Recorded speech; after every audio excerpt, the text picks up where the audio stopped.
예, 우리 지난주에 이어서 은혜가 왕노릇하는 나라 두 번째 말씀을 나누겠습니다. 지난주에 이 세상에는 두 가지 나라가 있다고 말씀드렸습니다. 죄가 왕노릇하는 나라와 또 은혜가 왕노릇하는 나라. 그러면서 은혜가 왕처럼 우리 모든 인생을 주장하고 지배하는 그런 나라의 특징들을 살펴보았습니다. 은혜가 왕노릇하니까요. 그렇게 덥다가 어제는 20도가 뚝 떨어져서 얼마나 선선했는지. 그래서 이 신랑 신부 하나님 굉장히 사랑하시는구나 제가 느꼈습니다. 그래서 은혜가 왕노릇하면 하나님께서 모든 것을 주장하신다는 것입니다. 그래서 은혜가 왕노릇할 때 하나님의 풍성한 사랑을 누린다고 했고, 우리의 모든 연약함과 죄를 이기는 은혜의 능력을 보았고, 그리고 천국의 영원한 영광으로 인도하는 은혜 안에 소망을 보았습니다. 그래서 이렇게 은혜가 왕노릇하는 나라 백성들이 되기를 소원하며 지난주 말씀을 나눴는데, 이제 은혜가 왕노릇하는 나라 백성들의 또 다른 중요한 특징에 관해서 오늘 말씀을 나누겠습니다. 그래서 우리 구원론의 이제 마지막 부분인 성화 직전에 칭의에 관한 말씀을 나누면서 로마서 5장 21절 이렇게 말씀했습니다. 이는 죄가 사망 안에서 왕노릇한 것 같이 은혜도 또한 의로 말미암아 왕노릇하여 우리 주 예수 그리스도로 말미암아 영생에 이르게 하려 함이라. 즉 예수님께서 우리를 구원하신 이유는, 목적은 죄가 왕노릇하던 인생에서 은혜가 왕노릇하는 인생으로 바꾸어서 결국은 영생에 이르게 하기 위함이라고 했습니다. 그러고 나서 6장 1절 이렇게 말씀합니다. 그런즉 우리가 무슨 말하리요? 은혜를 더하게 하려고 죄에 고하겠느냐? 우리 지난주에 죄보다 넘치는 은혜, 죄를 삼켜버리는 은혜에 대해서 말씀을 나눈 후에 바울이 걱정이 된 거예요. 아무리 죄를 지어도 은혜가 다 용서하니까 그럼 맘 놓고 죄를 짓자 라는 오해가 있을까봐 6장 2절 그럴 수 없느니라. 죄에 대하여 죽은 우리가 어찌 그 가운데 더 살리요? 정말 은혜가 무엇인지를 체험하여 맛보고 누린다면, 나 같은 죄인을 용서해 주신 하나님의 은혜가 무엇인지를 안다면 어떻게 더 죄를 지을 수가 있겠는가 하면서 이후 6장부터 8장까지는 성화론, 로마서의 성화론이 이제 아주 주옥 같은 메시지로 증거되고 있습니다. 오늘 저는 그 말씀 가운데 이렇게 은혜 받은 우리가 그 죄도 없이 흠도 없이 정결한 신부처럼 깨끗한 웨딩드레스를 입고 신랑 맞으러 나오는 그 신부처럼 우리가 거룩하게 살아가게 되는 그 성화에 이르는 과정을 로마서 오늘 6장, 7장, 8장 말씀 가운데 세 가지 각도에서 살펴보겠습니다. 사도 바울은 그럼 우리가 어떻게 은혜를 받고 우리 다 죄 짓지 않기를 원하는데 어떻게 그럼 죄를 이기는 하나님의 은혜로 거룩을 실제로 경험하며 살 수 있는가? 여러분, 이건 너무너무 중요한 메시지입니다. 여러분 인생에서 거룩이 무너지기 때문에 삶에 크고 작은 어려움이 오는 거예요.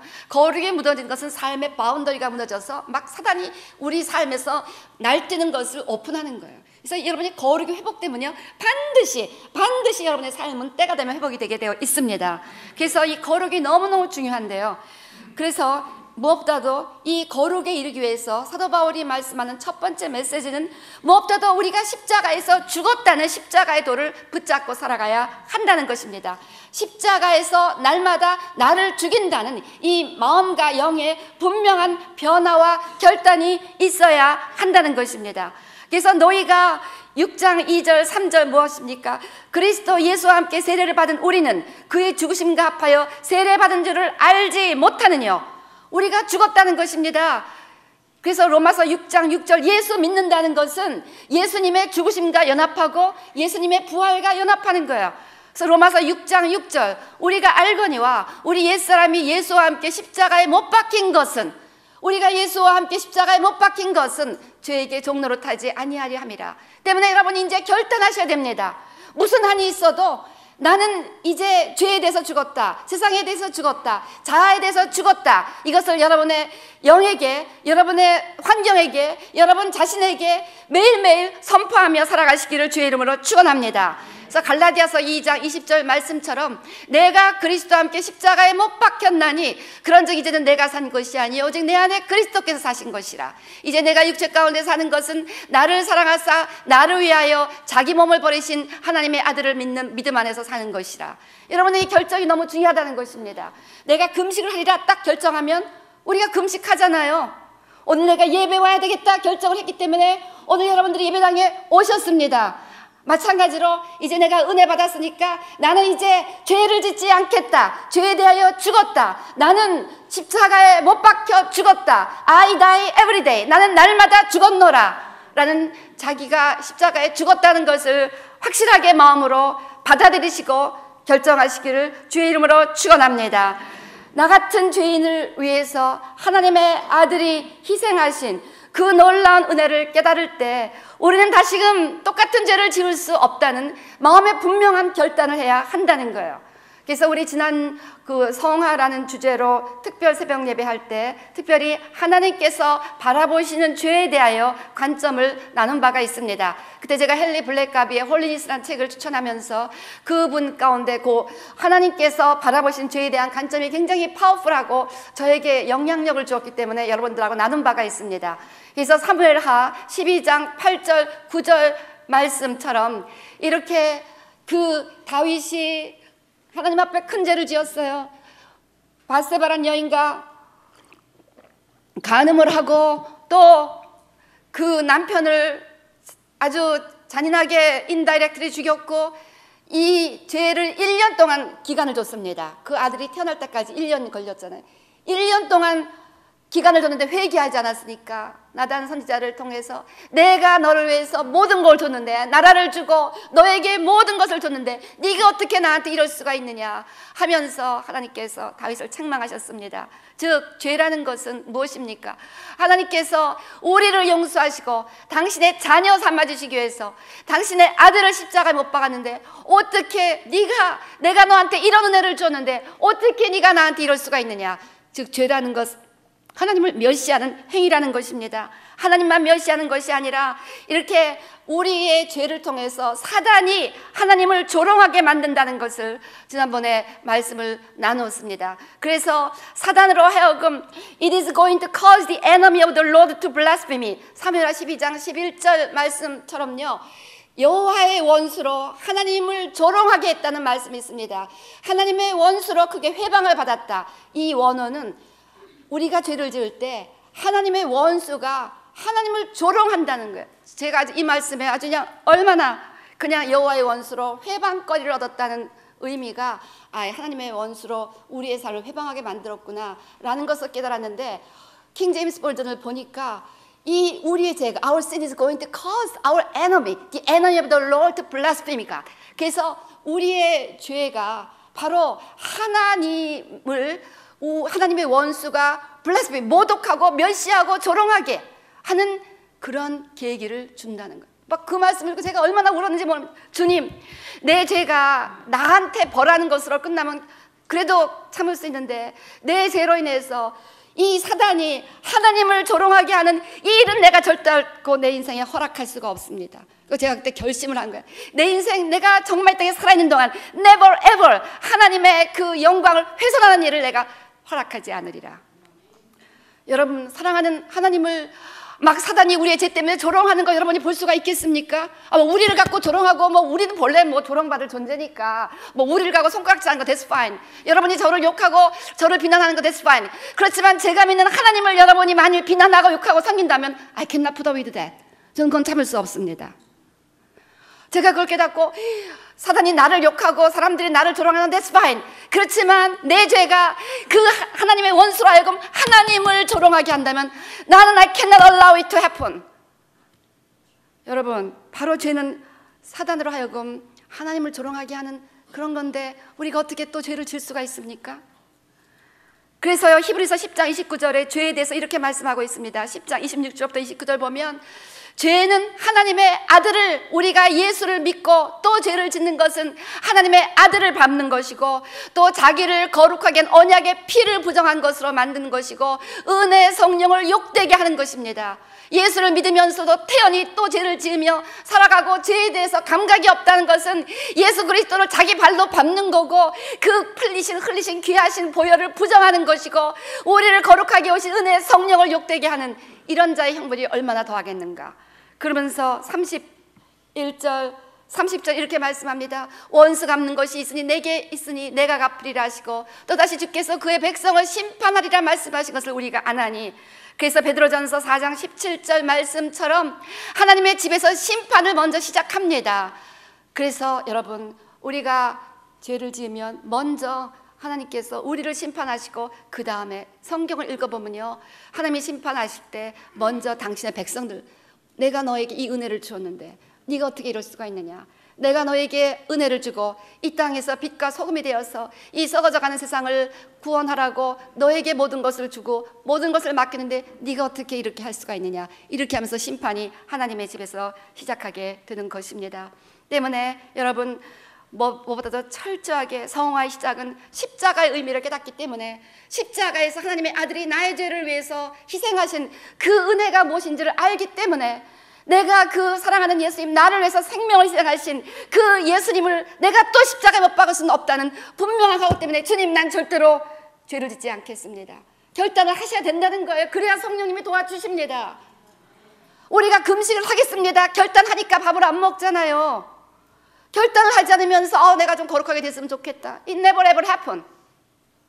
그래서 오늘 십자가의 주님 그를 사랑하기 때문에, 그 은혜를 깨닫기 때문에 또다시 예수님을 십자가에 못 박는 이 약한 일을 내가 절대로 할 수 없다는, 다시는 내가 죄를 짓지 않겠다는, 나는 이제 죄에 대해서 죽은 자다, 나는 이제 세상에 대해서 죽은 자다, 나는 이제 나 자아의 이 모든 육신의 정욕, 안목의 정욕, 이 생의 자랑에서 나는 죽은 자다 라는 것을 마음으로 굳건하게 결정하시기를 주의 이름으로 축원합니다. 이렇게 결정하고 나아가서 이제 그 뜻에 순종하는 것, 결정만 하는 것이 아니라 성화의 두 번째 단계는 실제적으로 순종으로 자기를 하나님께 드리는 것입니다. 그래서 6장 12절 13절 이렇게 십자가의 도를 깨닫고 예수님의 죽으심과 연합하라고 가르친 사도 바울은, 그러므로 12절 너희는 죄로 너희 죽을 몸에 왕노릇하지 못하게 하여 몸의 사욕을 순종치 말고, 또한 너희 지체를 불의의 병기로 죄에게 드리지 말고 오직 너희 자신을 죽은 자 가운데서 다시 산 자같이 하나님께 드리며 너희 지체를 의의 병기로 하나님께 드리라. 죄의 종이 되지 말고 하나님의 종, 순종의 종이 되라는 하나님의 명령이십니다. 그래서 이제 우리는 내가 죽었습니다. 그래서 우리가 이제 금식하면요, 나는 이제 오늘 주님 금식을 하며 주님을 생각하겠습니다 결정하는데, 또 육체는 배고프잖아요, 먹고 싶잖아요. 그러니까 하루 종일 싸우는 거야. 먹을까 말까, 먹을까 말까. 그래서 이 갈등을요, 로마서 7장에서 사도 바울이 이렇게 표현합니다. 18절부터 24절 보면요, 내 속고 내 육신에 선한 것이 거하지 아니하는 줄을 아노니 원함은 내게 있으나 선을 행하는 것은 없노라. 내가 원하는 바 선은 하지 아니하고 도리어 원치 아니하는 바 악은 행하는도다. 만일 내가 원치 아니하는 것을 하면 이를 행하는 자가 내가 아니요. 그러니까 나한테 지금 두 개가 있어요, 내 안에. 나 주님 뜻대로 순종하고 싶습니다. 근데 또 순종하기 싫어하는 게 또 있다는 거야, 내 자신에. 그럼 이게 도대체 뭐냐? 20절 만일 내가 원치 않는 것을 하면 이를 행하는 자가 내가 아니요 내 속에 거하는 죄니라. 즉 우리 안에 육신이 있는데 그 육신의 죄라는 것이 거합니다. 그리고 내 안에서는 여전히 주님을 사랑하고 순종하고 싶어하는 마음이 있는 거예요. 여러분, 이 가운데 계신 분들 대부분 다 나는 주님 뜻대로 정직하고 진실하고 깨끗하게 살고 싶습니다 하는 마음이 그 안에 있는데, 육체 안에 또 다른 게 있는 거예요. 그게 죄라는 것입니다.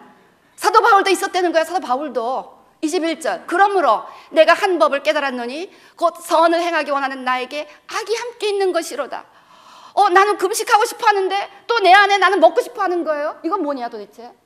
아니, 한쪽에서 금식해야 되겠다 결심했는데 한쪽에서 또 먹어야 되겠다는 거예요. 금식하고 싶어 하는 것도 나 안에 있고 먹고 싶어 하는 것도 나 안에 있는 거예요.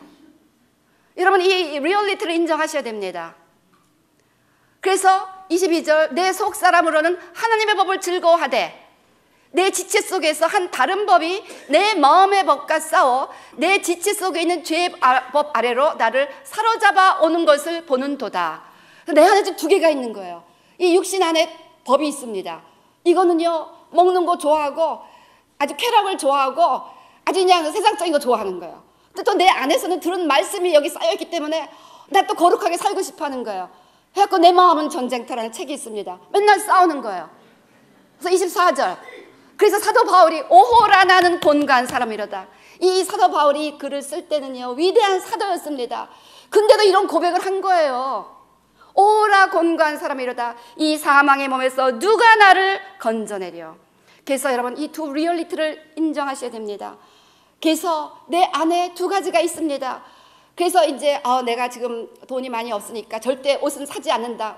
옷장이 많이 있으니까 절대로 옷을 사지 않는다. 그리고 결심하고 쇼핑몰을 갑니다. 가질 말아야지. 왜 가? 가서 또 맨날 패션이 바뀌는 거예요. 너무너무 예쁜 옷을 봤어요. 저거 살 것이냐 말 것이냐. 한쪽에서 사라 너 저거 사면 야 미스 코리아처럼 예뻐 보인다. 한쪽에서 야 돈이 없잖냐, 너 크레딧 카드 있잖아. 막 싸우는 거예요. 이 리얼리티가 우리 인생의 모습이라는 것이. 그러니까 오라 곤고한 사람이로다. 이 사망의 몸에서 누가 나를 건져내랴. 그러면서 이 로마서 6장에서 이 순간 우리의 혼이 결정을 하는 것입니다. 나는 금식을 할 것이다. 나는 절대로 사지 않을 것이다. 이 결정권을 우리가 혼이 내려줘야 된다는 것입니다. 그래서 영혼육이 있는 거예요.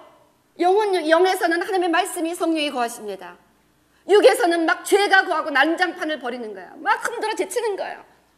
혼은 이제 결정을 하는 것입니다. 내가 육체 속에 있는 죄의 편을 들어줄까? 내가 하나님의 말씀의 편을 들어줄까? 근데 사도 바울은 그 싸움에서 네가 네의 몸을 의의 종으로 하나님께 드릴 것을 결정하라는 것입니다. 이 혼이 해줘야 된다는 거야.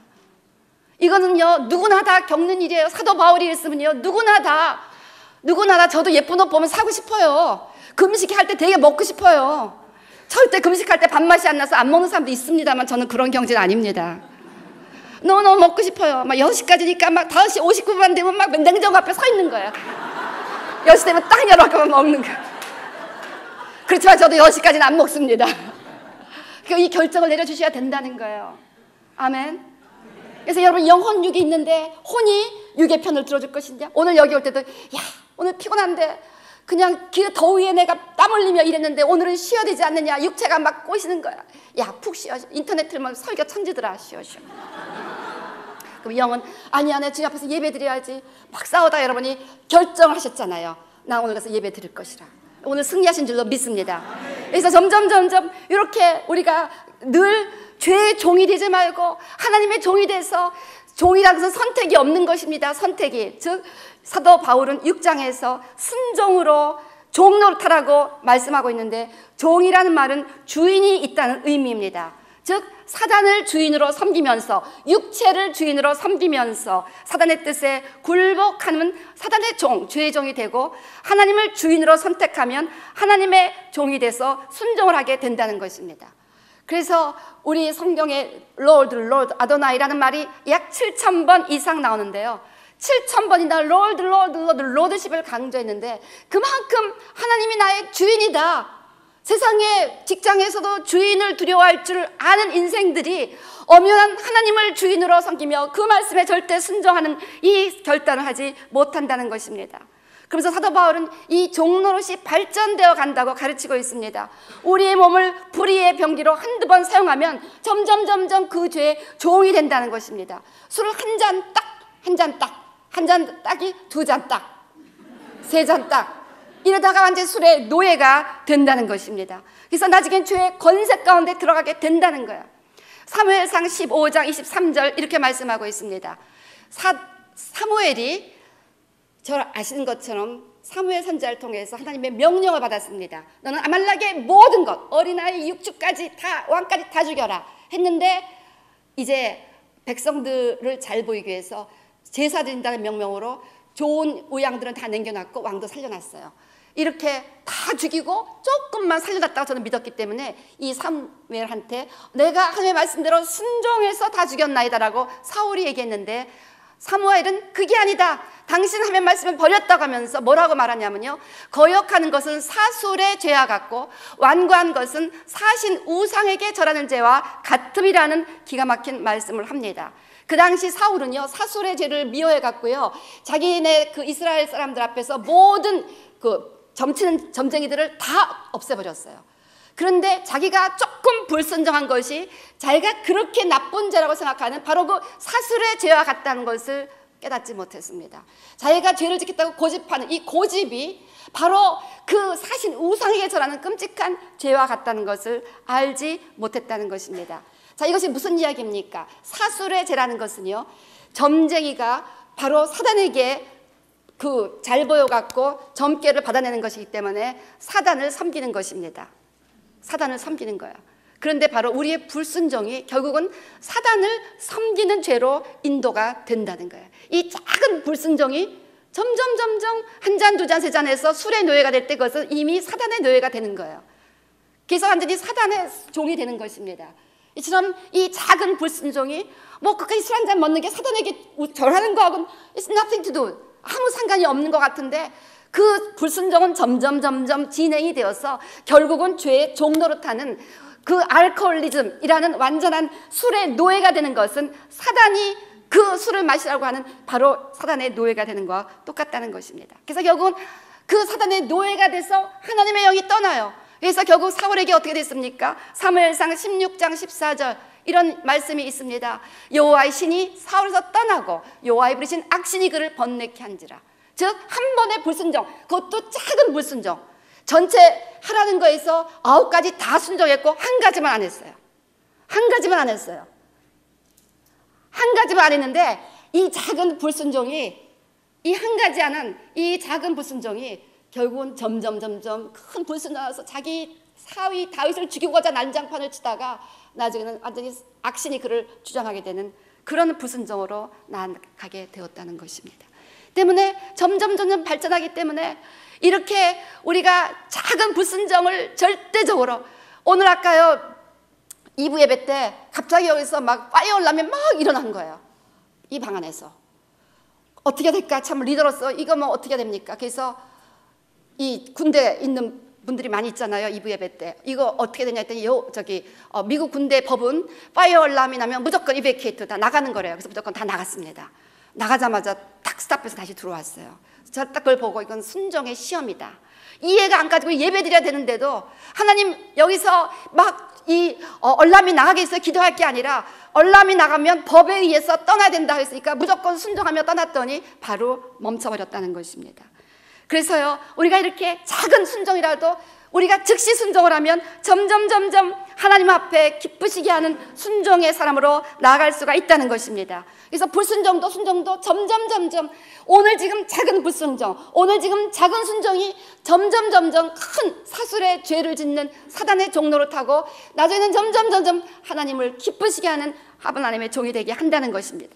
그래서 우리 아브라함이 그냥 갈대아 우르를 떠나 내가 너에게 지시하는 곳으로 가라 했을 때 영문도 모르고 가라고 하니까 무조건 간 거예요.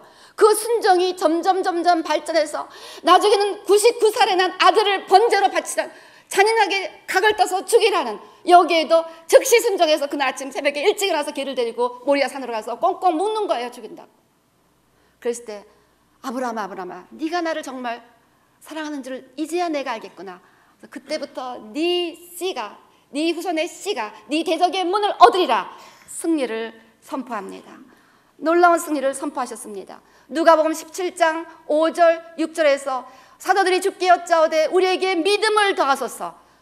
그랬더니요, 이 질문에 대한 예수님의 답을 잘 보시기 바랍니다. 믿음을 더해달라고 구했는데 예수님의 답변은 바로 이어서 주께서 가라사대 너에게 겨자씨 한 알만한 믿음이 있었다면 이 뽕나무다로 뿌리가 뽑혀 바다에게 심기울을 하였고요, 그것이 너에게 순종하였으리라. 자, 이 믿음이라는 것은요 바로 순종하고 결정이 된다는 것입니다. 그래서 겨자씨만한 작은 믿음도 믿음으로 순종하면 그 순종이 뽕나무가 뿌리째 뽑혀 바다에 심기우는 뽕나무의 순종으로 연결돼서 우리 삶 가운데 막 완악한 인생들이 막 완악한 그런 기도를 응답하지 않는 제목들이 순종하면서 믿음의 역사가 일어난다는 거예요. 그러고 나서 순종의 모습을 바로 이어서 7절 이렇게 설명합니다. 너희 중에 누구에게 밭을 갈거나 양을 치거나 하는 종이 있어서 밭에서 돌아오면 저더러 곧 와서 앉아서 먹으라 할 자가 있느냐? 또 저리여 내 먹을 것을 예비하고 띠를 띠고 나의 먹고 마시는 동안에 수종 들고 너는 그 후에 먹고 마시라 하지 않겠느냐? 명한 대로 하였다고 종에게 살해하겠느냐? 이와 같이 너희도 명령 받은 것을 행한 후에 이르기를 우리는 무익한 종이라 우리의 하여야 할 일을 한 것뿐이라 할지니라. 이것이 주님이 원하시는 완전한 순종의 모습이라는 거예요. 시컨 일하고 왔는데 좀 쉬고 싶은데 쉬지 않고 다시 또 주인을 위해서 밥을 차려주고 또 자기는 먹지도 않고 하루 종일 일하고 와서 주인 먹는 거 구경하고 배에서 꼬락 소리가 나도 주인 먹는 거 다 옆에서 시정 드는 거야. 그러고 나서도 주인이 미안하다, 내 집 참 수고했다라는 소리 듣기를 너희가 기대하겠느냐? 너 기대하지 마라. 나는 무익한 종이라.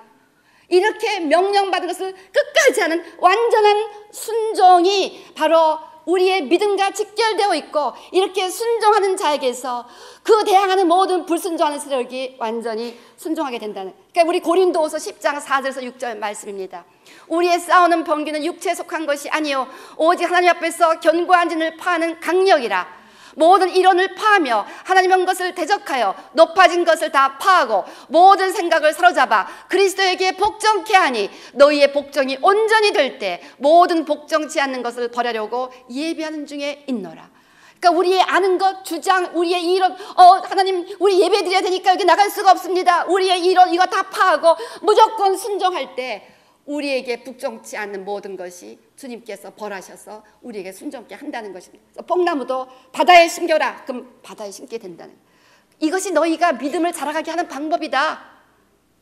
우리의 완전한 순종이 우리에게 완전한 믿음으로 나가게 하는 길이라는 것입니다. 믿으십니까? 그래서요, 순종한다는 것은요, 주인에게 절대 복종한다는 것이고, 그것은 주인의 권위를 인정한다는 것이기 때문에 우리가 순종하며 사는 사람들은 주인의 권위 아래서 보호받는 삶을 살아갑니다. 그래서요, 우리 욥기서 36장 11절 12절 말씀처럼 만일 그들이 청종하여 섬기면 형통이 나를 보내며 즐거이 해를 지낼 것이요 만일 그들이 청종치 아니하면 칼에 망하여 지식 없이 죽을 것이니라. 그래서요, 우리가 주님 앞에 순종하면 주님이 네가 내 권위를 인정하는구나 그러면서 주님의 권위를 가지고 우리를 보호해 주십니다. 근데 우리가 순종하지 않으면, 하나님의 말씀을 멸시하면 바운더리가 무너지는 거예요. 그래서 사단이 막 우리 삶에 들어와서 칼로도 우리를 힘들게 하고, 그래서 칼에 망하며 이렇게 지식 없이 죽는다고 말씀하고 있는 것입니다. 이사야서 1장 19절 너희가 즐겨 순종하면 땅의 아름다운 소산을 먹을 것이요 하나님의 말씀에 절대 순종하며 두려워하며 떨며 순종하는 자들은 하나님의 권위 가운데 살아가는 그 자세이기 때문에 하나님께서 그 모든 삶을 그 권위의 능력으로 보호하시고 축복하신다는 거야. 순종하는 자를 축복하신다는 것입니다. 그러니까 성경이 말하는 그 모든 권위, 하나님을 대신하여 이 땅에 주신 그 모든 권위들을 여러분이 지혜롭게 순종하는 것이 여러분의 복인 것을 깨닫게 되시기를 주의 이름으로 축원합니다. 그래서요, 성화의 두 번째는 이렇게 순종의 특징이 무엇인지를 알고 불순종이 얼마나 무섭다는 것을 안다면 순간순간 두렵고 떨리는 마음으로 불순종의 그 모든 모습을 회개하고 주님 앞에 자복하며 불순종을 제거하고 한 말씀이라도 두렵고 떨리는 마음으로 listen and obey를 그 마음속에 결단하시고 직접 순종하시기를 주의 이름으로 축원합니다. 그래서 의의 종으로 자신을 하나님께 무조건 순종함으로 드리는 것입니다. 이렇게 될 때 우리가 마음으로 내가 예수님의 십자가를 생각하기 때문에 나는 이제 죽었습니다. 때문에 나는 무조건 죄에 대해서 죽었고 내 전부를 주님 앞에 listen and obey, 말씀하옵소서 무조건 듣겠나이다 라는 순종의 삶으로 나가는 이런 자들에게 성령께서 그 순종을 도와주신다는 거예요. 그래서 로마서 7장에서 아까 얘기했던 것처럼 오라 권관자로다 누가 사망의 몸에서 이를 건져내랴 그러면서 우리 주 예수 그리스도로 말미암아 하나님께 감사리로다. 그런데 내 자신이 마음으로는 하나님의 법을 육신으로는 죄의 법을 섬기노라. 이게 무슨 뜻입니까? 내가 여전히 마음으로는 하나님의 법을, 마음으로 내가 금식해야지, 육신으로는 내가 먹고 싶다. 이 싸움을 싸우는 이 연약한 인생들인데, 그런데 우리가 감사해야 된다는 것입니다. 왜냐하면 예수님 때문에 우리가 감사해야 된다는 거예요. 왜냐하면 예수 믿는 자에게 무엇이 약속됐느냐? 그 다음 8장 1절 그러므로 이제 그리스도 예수 안에 있는 자인 결코 정죄함이 없나니 죄를 지은 거 예수님의 그 이름으로 회개하면 다 용서해 주시고 2절 그리스도 예수 안에 있는 예수를 믿는 자에게 주시는 성령, 그 성령님께서 생명의 성령의 법이 죄와 사망의 법에서 너를 해방하였습니다. 할렐루야. 너무나 굿뉴스. 우리가 처절하게 싸우는데요, 굿뉴스는요, 우리가 주님 내가 순종하기 원합니다. 그럴 때 즉시 SOS를 보내야 될 분이 있다는 거예요. 여러분이 막 육체에 있는, 육체는 막 저 사람 너무너무 미워하는 거야. 저 사람을 나는 용서할 수가 없습니다. 그런데 내 안에서는 예수님이 너를 용서하니까 너를 용서해야지, 내가 용서해야지. 근데 얼굴만 보면 또 막 화가 막 치밀어오는 거야. 이때 어떻게 되느냐? SOS. 성령님, 나 도와주세요. 성령님, 내가 주님의 말씀대로 살아가길 원하는데 내 육체가 말을 안 들어요. 성령님, 나를 도와주세요 라고 성령님께 도우심을 요청하면 성령님께서 죄와 사망의 법을 이기고 우리를 죄에서 해방시키시는 분인 것을 믿게 되시기를 바랍니다. 그러니까 성령님이 놀라운 선물인 거예요. 성령님께서 우리를 성화를 도와주십니다. 성령님이 우리가 말씀을 지킬 수 있게 도와주시는 거예요. 그래서 8장 3절, 율법이 육신으로 말미암아 연약하여 할 수 없는 그것을 우리 육신은 못해요. 육신은 너무너무 먹을 걸 좋아하고 쾌락을 좋아해서 못해요. 너무너무 못했습니다. 육신은 잘난 척하기 좋아하고.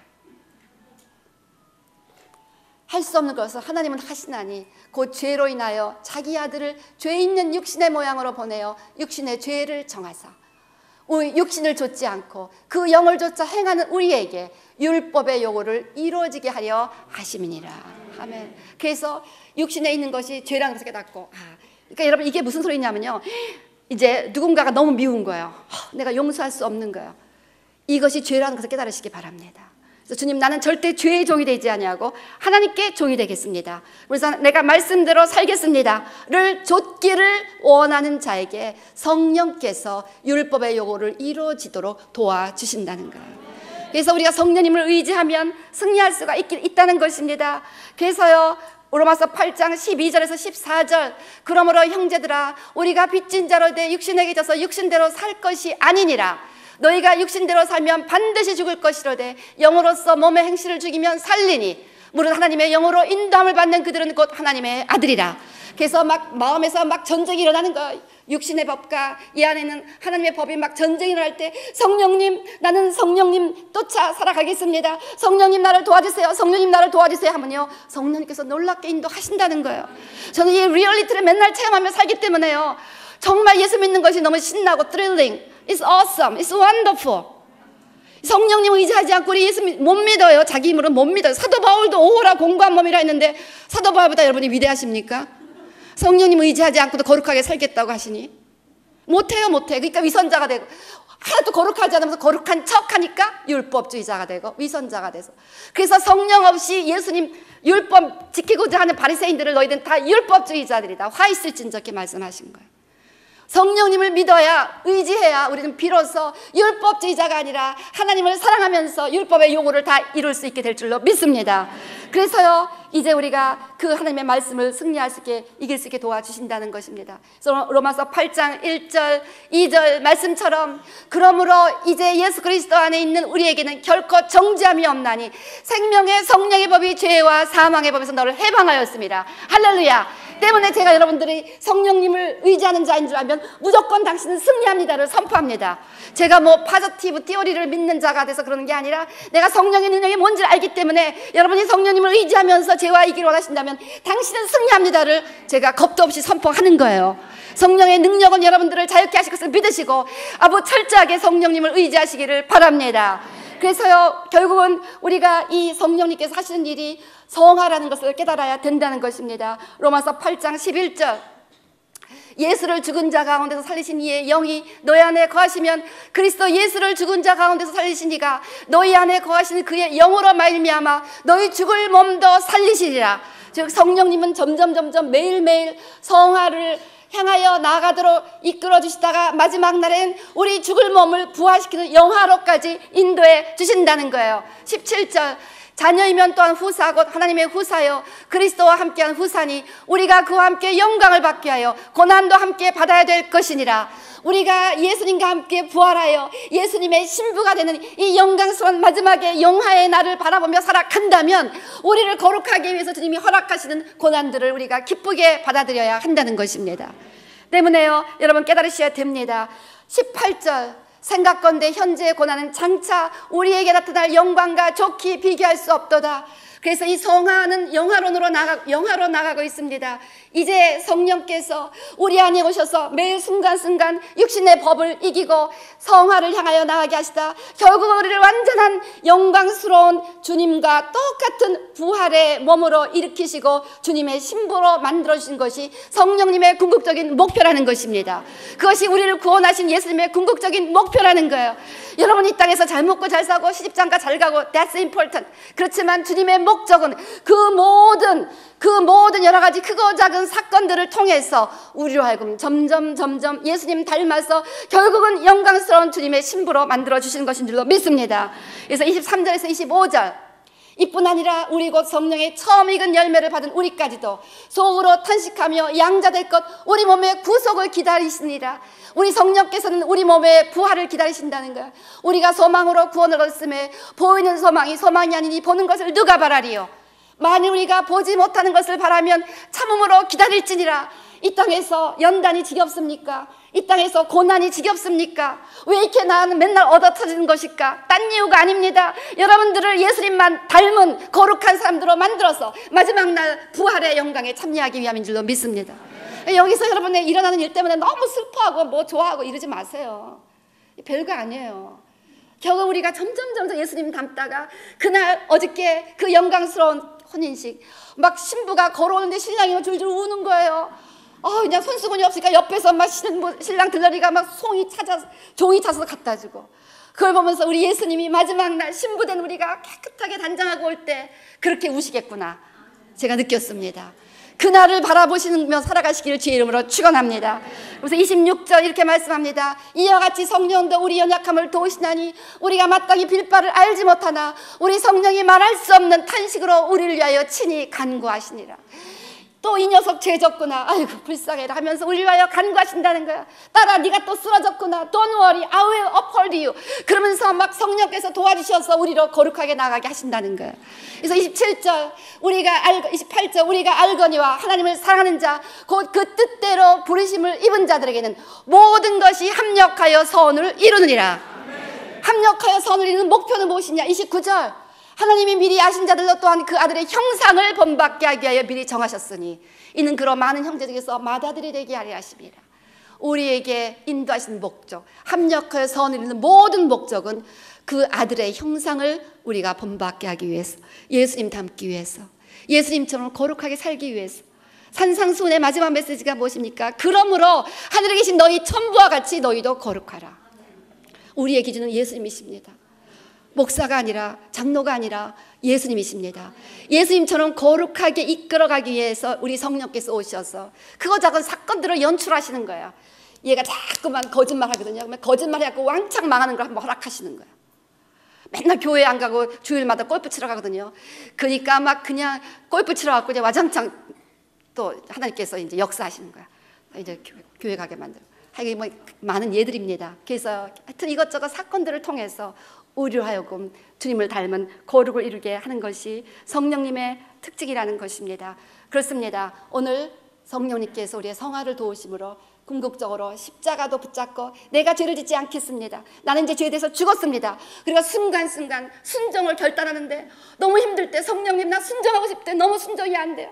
내가 오늘 금식일로 결정했는데 하나님 내가 너무너무 먹고 싶어 못 살겠어요. 성령님 도와주세요. 그러면 그게 희한하게 안 먹고 싶어진다니까요. 그래서 어떤 날은요 주님 나 살아야 되겠습니다. 근데 먹을래요 하고 딱 그럼 전화가 또 오는 거예요. 하고 전화 받다가 다 잊어버려요. 하여튼 도와주시더라고요. 성령께서 여러분의 성화를 도와주니까 매 순간 성령님 의지하며 우리를 권하신 근본적인 목표, 우리 안에 성령이 오신 근본적인 목표인 주님을 닮은 거룩을 이뤄가시기를 주의 이름으로 축원합니다. 거룩을 이루면 다 끝나는 거예요. 삶이 다 회복됩니다. 반드시 회복됩니다. 하나님의 그 모든 은혜가 모든 범사에 멈춰나게 될 줄로 믿습니다. 십자가 그 사랑, 십자가 그 사랑, 멀리 떠났어. 무너진 나의 삶 속에 잊혀진 주네.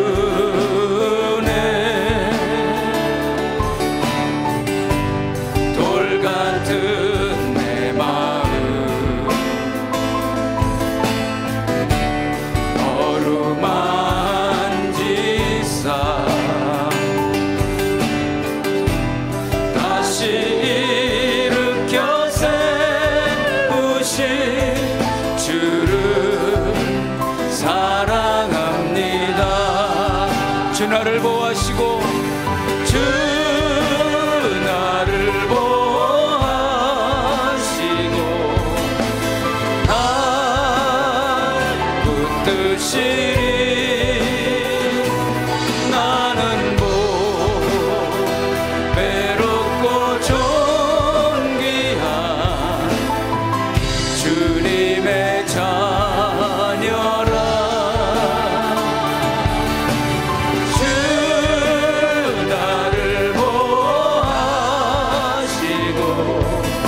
지나간 일들을 기억하지 않고 지나간 일들을 기억하지 않고 이전에 행한 모든 일 생각지 않으니 사막의 강물과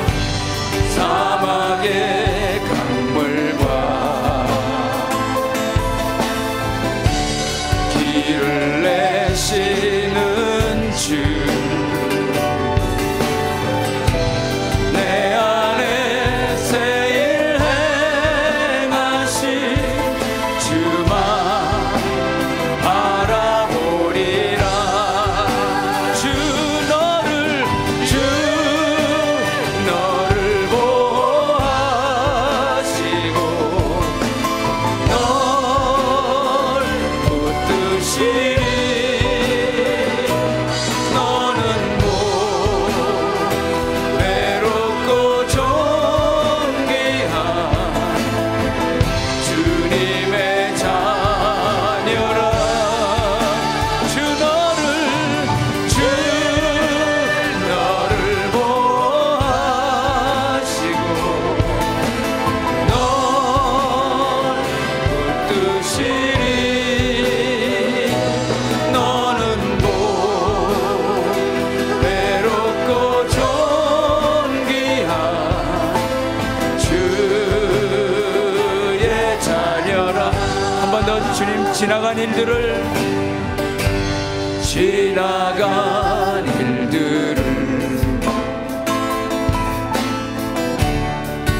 기억하지 않고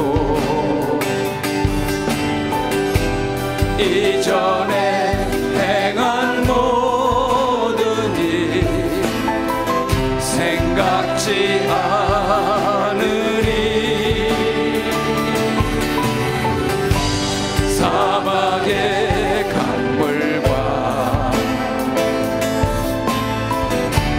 길을 내시는 주 내 안에 새 일 행하신 주만 바라보리라. 주 너를 보호하시고 널 붙드시리. 너는 뭐 외롭고 존귀한 주님의 자녀라. 주 너를 보호하시고 널 붙드시리. 너는 뭐 외롭고 존귀한 주의 자녀라. 주 너를 보호하시고 주 너를 보호하시고 널 붙드시리. 너는 뭐 외롭고 존귀한 주님의 자녀라.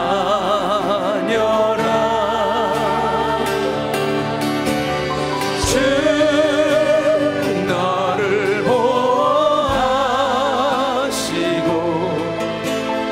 널 붙드시리.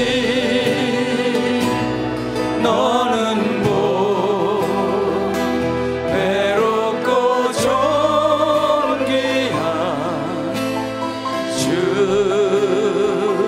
주의 자녀라.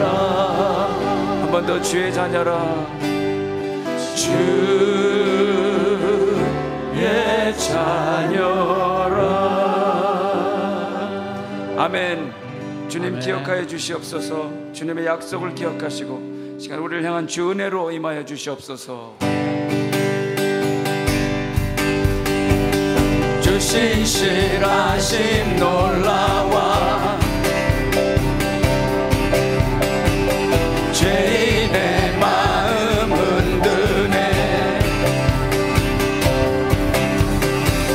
자비의 물가로 인도하시니 그 무엇도 끊지 못해. 주여 기억하소서. 주여 기억하소서. 주 백성 자녀들 신실한 주님의 약속. 주님의 은혜, 주님의 은혜 내게 넘치네. 나를 향한 주 은혜. 주님의 은혜, 주님의 은혜 내게 넘치네. 나를 향한 주 은혜. 공의의 사랑 놀라와, 공의의 사랑 놀라와 약한 자 들어 쓰시네. 구원의 노래로 인도하시니 구원의 노래로 인도하시니 만 백성 함께 찬양해. 주여 기억하소서. 주여 기억하소서. 주 백성 자녀들 신실한 주님의 약속. 주님의 은혜,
사랑하는 여러분, 여러분이 이 세상에서 저에게 가장 소중한 사람들이라고 고백을 드립니다.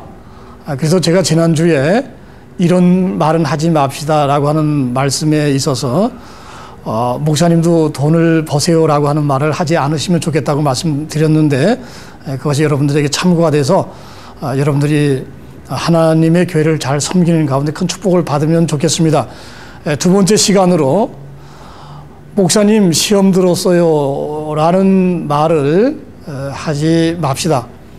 많은 사람들이 신앙생활 하다가 교회 출석이 뜸하거나 그리고 많이 지쳐 있을 때 상담을 하거나 만나서 시간을 갖게 되면 많은 분들이 특별히 미국 생활하는 우리 이민자들의 그 어려움 속에서 이런 말을 이제 고백하거나 토로할 때가 많습니다. 목사님, 제가 시험 들었으니까 더 이상 저에게 연락하지 마시고 당분간 교회를 쉬고 싶습니다. 제가 연락할 때까지 기다리세요라고 이렇게 이야기하게 될 때 목회자들의 마음은 얼마나 찢어지고 그리고 상처를 받는지 모르겠습니다. 여러분들도 우리 못난 목회자들을 인해서 상처받고 때에 따라 시험 들기도 하신다고 하는 것을 압니다. 먼저 정중하게 사과를 드리고 우리가 더욱더 노력하고 애쓰겠습니다. 그러나 여러분이 하나님을 사랑하고 또 그분께서 여러분을 사랑하시고 또 고난 가운데 하나님께서 여러분을 축복하신다고 하는 말씀을 믿으시면 여러분이 바른 신앙생활을 지금 잘해 나가시는 가운데 있다고 하신다면 절대로 목사님, 나 시험 들었으니까 나를 내버려 두세요 라고 하는 그와 같은 말을 하지 않는 지혜로운 여러분들이 되시기를 바랍니다. 저는 미국에 오셔서 이제 미국 분과 결혼한 어떠한 여자분이 저희 교회를 나오게 되셨습니다.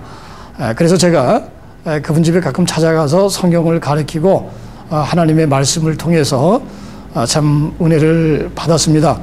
그분이 말하기를 한 사람을 놓고도 이렇게 열정적으로 가르치는 목사님 참 감사합니다 라고 하면서 신나거나 또 그분이 기분이 좋을 때 참 굉장히 저도 참 보람을 가지고 가르쳐 보기도 했습니다. 그런데 어느 날 갑자기 저에게 이런 이야기를 하게 됐습니다. 목사님, 저 남편 때문에 시험 들었으니까 당분간 교회를 끊으려고 합니다. 그러니까 전화하시거나 저희 집에 저를 가르친다고 오지 마십시오 라고 이야기를 하게 됐습니다. 그래서 제가 그분의 인격도 존중해 드리고 또 그분의 아픈 마음을 같이 나누기 위해서 제가 오랫동안 그분에게 연락도 드리지 않았고 그분의 연락을 기다렸는데 결국 그분은 영원히 교회로 돌아오지 못하는 안타까운 길로 가버린, 잃어버린 이제 사람이 됐던 기억이 있습니다. 그런데 그분이 제가 성경 공부를 가르치고 그 집까지 제가 찾아가서 하나님 말씀을 나누게 됐을 때 두 가지 놀라운 사실을 제가 발견한 적이 있습니다. 첫째 하나는 그분이 어느 날 눈물을 많이 흘리시면서 목사님 너무 감사해요 그래. 그래서 왜 그렇습니까? 라고 했더니 옛날에 고등학교를 다닐 때 땡땡이를 많이 쳤답니다. 학교를 가지 않고 가방을 들고 뒷동산이나 또 이것저것에 다니면서 열심히 공부를 하지 않아서 그 어머니가 어느 날 그 딸을 붙들고 눈물을 흘리시면서 하소연하시기를 제발 부탁하니까 열심히 학교를 다니고 졸업이나 해라 라고 하는 이야기를 들었는데 결국 어머니의 말씀도 지키지 못하고 학교 졸업을 하지 못하는 가운데 어머니가 세상을 떠났습니다. 그래서 항상 그 자매님의 마음 속에는 그것이 한이 돼가지고 그렇게 살고 있었는데 제가 찾아가서 말씀을 가르치고 그리고 하나님 말씀을 배우게 되고 은혜 받게 되니까 옛날을 생각하시면서 눈물을 많이 흘리시면서 그분이 저에게 참 고맙다고 이야기를 하셨더랬습니다. 또 그 남편이 월남 전쟁에 갔다가 포로로 잡혀서 발티모어와 시리에 이제 그 남편을 전사자 처리하는 명단까지 올라간 사람인데 그 남편이 목사님의 아들이었답니다. 그래서 하나님의 은혜로 무사히 귀국을 해서 지금 행복한 가정의 삶을 사는 가운데 남편이 암으로 잔스하키슨 대학병원에서 암 환자에게 실험용 약을 먹으면서 20여 년 이상을 그의 생명을 연장하는 가운데 이 남편이 목사님 아들이었기 때문에 언제나 그런 나가면 옷도 벗어주고 지갑도 다 털어주고 그러는데 그 모매님이 그것이 얻을 때 화가 나고 미워서 싸우는 것과 같은 가운데 결국 시험 들어서 교회를 나오지 못했던 것이 있었습니다. 그래서 앞으로 목사님 나 시험 들었으니까 나를 간섭하지 말고 내버려 두세요라고 하는 말은 하지 말고 삽시다.